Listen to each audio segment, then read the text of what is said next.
Hey friends, welcome back. I'm so glad you're here for this week's energy update as we step into September. How could it be September already? I feel like summer was just starting.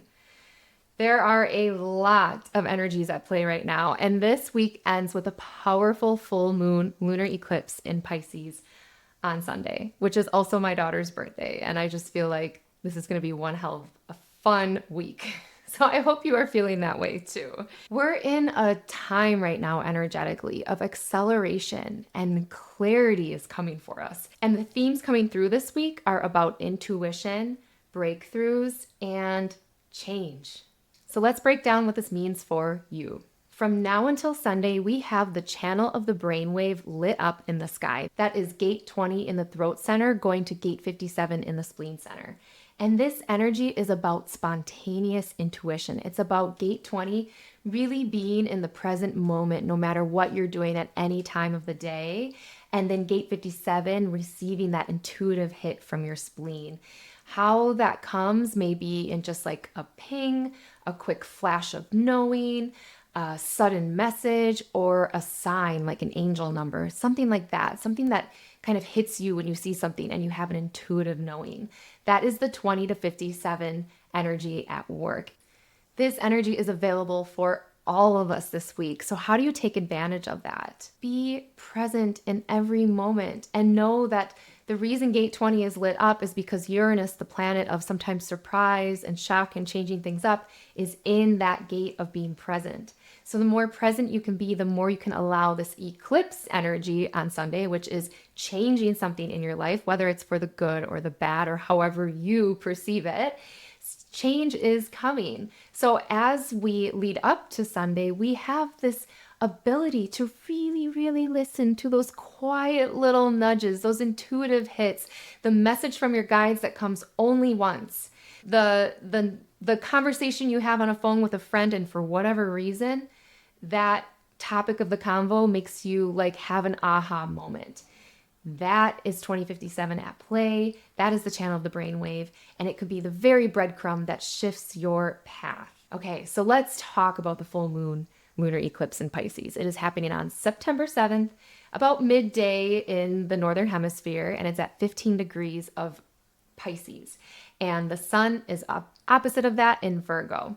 Also, interestingly, we have Mercury in Virgo. So there's a strong mind, body, spirit balancing act happening here. And depending on where that falls in your house, there may be a different theme on what kind of change is coming to your life during this eclipse season. But an eclipse is like a cosmic reset button. And with Uranus, the planet of breakthroughs, stationed in gate 20, the gate of the now, expect new doorways or even just perspectives to open. Whether you're having a healing on the inside and all this change is happening on the inside, or whether you're quite literally making huge changes on the outside, like a job change or a move, something like that. So with an eclipse, the Earth is literally casting a shadow across the moon, dimming the light, and it's symbolically asking us, where am I ready to see differently? What story of my life am I ready to change or tell differently? What next step am I ready to get to, or what old habit am I ready to break? What am I just feeling so sick of? I've been thinking about that a lot lately. Like, there's a few habits that have gone on for me for far too long, and I can tell I'm getting to that point where I'm about to change them slightly or break altogether and completely change those habits. But I know I'm getting to the point of like, yeah, I'm just sick of showing up this way. I'm sick of my story being that Dana always does this or Dana always does that. I'm going to change that story, and I'm going to help you guys do the same. So to recap what I just said, allow the eclipse season to happen for you. There's nothing you need to do except be very present. Use that gate of the now energy to allow intuitive hits to come up, to allow healings to come up, to allow ahas, perspectives, or even events to happen, and be present with it all so that you can kind of flow with the magic this week. So a couple themes coming up in the sky with this full moon in Pisces. It's all about creativity and possibility. Pisces calls us back to imagination and compassion and pure creative potential. And there's support from Jupiter in this. Jupiter in Cancer right now loves being there. It's harmonizing beautifully with the eclipse. encouraging all of us to grow through nurturing ourselves and our family and our emotional truth.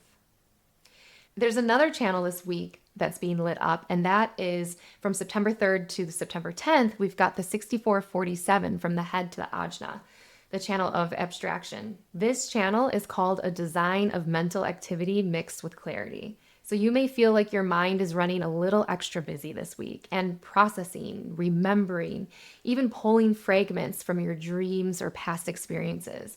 And it's almost like your mind is this kaleidoscope of mental images that you kind of want to sort through. So for all of you people out there who have an undefined head center, between the 3rd and the 10th, you have a defined head center, okay? So try that on. Feel what that archetype feels like to have your mind think about the past and really create stories and images from memories and dream states, and then to make sense of things and conceptualize it in your mind from there. Where is it taking you? Also knowing that this mental energy, so to summarize, this channel is about trying to make sense of your life. You may find yourself asking this week, am I really on the path that makes sense for me? Where am I in my journey?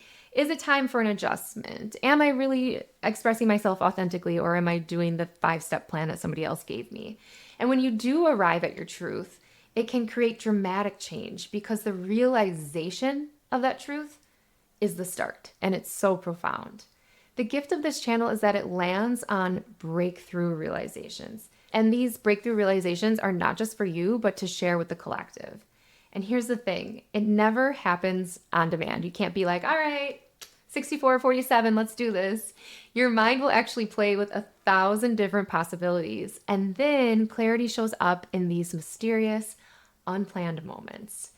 That's why grounding is essential right now. Practices like walking in nature, breath work, or journaling will really help you hold space for the mental activity without attaching to it. So you have to be kind of careful with this channel. It's okay to have the looping. It's okay to contemplate. It's okay to let those images kind of go through your brain as you're kind of searching and making sense of everything. Don't let your mind get the best of you, though. Don't let it go too far. If you're finding that your mind is creating too much chatter or you're getting anxiety, pause, go do something physically with your body so that you're giving your body something to do, and pay attention to what you're physically doing. Bring yourself back into that present moment. This channel is not here to solve your personal problems. It is about perspective and collective insight. So if you catch yourself overthinking or looping, remind yourself that clarity comes in spurts and in its own timing. I know, that's annoying, but be patient with the process. And honestly, isn't it perfect that this energy is active during the Pisces lunar eclipse? Because Pisces is like the dreamer, the intuitive, the creative. And this channel of abstraction takes those dreamlike fragments and eventually distills them down into wisdom. The eclipse then becomes a cosmic reset, asking, am I living the life I came here for? Or one based on everyone else's rules and systems? So when you put these two energies together, the eclipse and that channel, this is an amazing opportunity for breakthroughs in your personal story and in how you see the world. So I have some prompts for you guys to kind of take away from this episode and carry with you this week. What's really important with the channel of the brainwave being lit up. Jot down any random intuitive hits, images, or memories that are surfacing for you. Those little quiet nudges. If your mind is trying to make sense of it and talk it down, that's an intuitive hit. Get out your notes app, get out a journal, write it down, because it might not make sense right now, but it could be part of a larger insight. And ask yourself, what story about my life am I still telling that no longer feels resonant to me? I think the hardest lesson all of us have been learning for the past 10 years has been how to go from a victim consciousness to taking ownership of your life. And you may have very well been a victim of something very traumatic, but if you're still holding on to that story, your body is still holding on to the emotion of that story. And that's ultimately not creating well-being and holistic health for you. So this week is really urging us, it's eclipsing us. It's going to make this process go a little bit faster if you're present with it. What ways have I still been telling a story about my life that it has either kept me in more of a victim state or is not allowing more abundance to flow, whether that is in your creative endeavors, your career, money, relationship. We all get caught up in the conditioning field, whether it's our own or the collectives, about certain stories. I mean, I'm just thinking, my childhood. Money doesn't grow on trees. I never wanted to ask for money. Money is a huge story that I think a lot of us deal with that we need to kind of rewrite the story around. This eclipse is helping you do that, and so is all the other energies. And one more prompt. What perspective is trying to emerge if I let myself pause and listen? What perspective is trying to emerge if I let myself pause and listen? How terrifying is it sometimes to really pause, really come into stillness, not fill up your schedule with doing? Because when you pause, that's when the truth comes forward of what you need. That's when the intuitive hits come. That's when your body talks to you. That's when your inner authority talks to you. You just need to receive it for now. Then the next step is listening, and I can help you guys with that. Okay, so I'm going to give you just some really quick tips to remember this week for each energy type. Manifesting generators and generators respond to these intuitive hits, not mental pressure. So you're responding to your sacral and that quiet knowing. So when you get the quiet intuitive hit, see if your sacral is excited about it. And then jot it down if you're not ready to follow it yet. But it's really exciting. Don't let your mind jump in and make the decisions. Allow yourself to really feel into your gut, your sacral. What are you excited about? What are you feeling a yes towards? And the intuitive hits that are coming. Because if you're like me, I don't normally have my spleen lit up. So I'm really excited to harness this intuitive knowing in the moment energy this week. Projectors. Notice which insights you're recognized for sharing. So if you feel like you're receiving insights that are valuable to the collective, to the rest of us, as you are the guides and the mentors for the rest of us, share those insights. If you feel a yes to sharing them, please do it so you can recognize yourself so that we can recognize you. And then see what you are getting invited in from sharing those intuitive insights. Manifestors. Clarity may guide your next initiation. So for you, you're used to this. You always work in surges. Sometimes it's rest time. Sometimes you get a really creative surge and you go 200 miles per hour with it. Allow that spleen nudge, that intuitive knowing, the hits this week to really bring you clarity in what you're meant to create and bring into form in this lifetime. And then reflectors, watch how the eclipse and this 6447 that head to the Ajna energy reflects shifts in your environment. So what parts of your environment, whether that's at home or at work or any other place that you frequent, are you actually not feeling great in? That is a great sign for, okay, this environment is not working for me. How can I make it better? Is it the actual place or is it how things are organized here? And then why I say really using the channel of abstraction energy is because for reflectors, it's over time that you really get to know yourself, that you really reflect the energies of other people, places, and environments back to us all.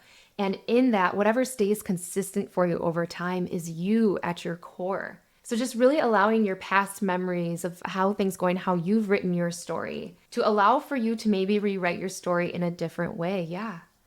I walk into a room and I am able to really feel the energy of the room. I am able to be wise about whether someone is in their authenticity or not. And instead of the story always being that I'm an empath and I soak up too much and I just can't handle any stimulus, maybe it's I have deep, amazing boundaries around what places I go to, what environments I work in, who my friends are, because it is important for my energy and the universe leads the way for me on that. Because it knows that who I come into contact is important for their energy and their evolution as well. So there you have it, you guys. Happy eclipse season. This week is such a beautiful invitation to step into sincerity, presence, and creativity. And remember, eclipses are powerful times for change, and the energy you meet with them matters. So be present. There's nothing you need to do. You don't need to do a big song and dance around it. Just be present, trust your intuition, and allow the breakthroughs to arrive. I'd love to hear what your intuitive hits or changes are showing up for you this week. So please leave me a comment if you are on YouTube or send me a message if you are listening on the podcast. And if you would like help understanding your story according to your human design chart, please head over to my website, danafay.com, and book your human design reading. Or if you've booked a session with me before and you're ready to dive deeper or have questions about where you are at and you would really like support during this eclipse season, please book a human design coaching session so we can really tie it to your life and what you're going through right now and also the transits that are happening. All right, guys, until next week, enjoy the full moon lunar eclipse.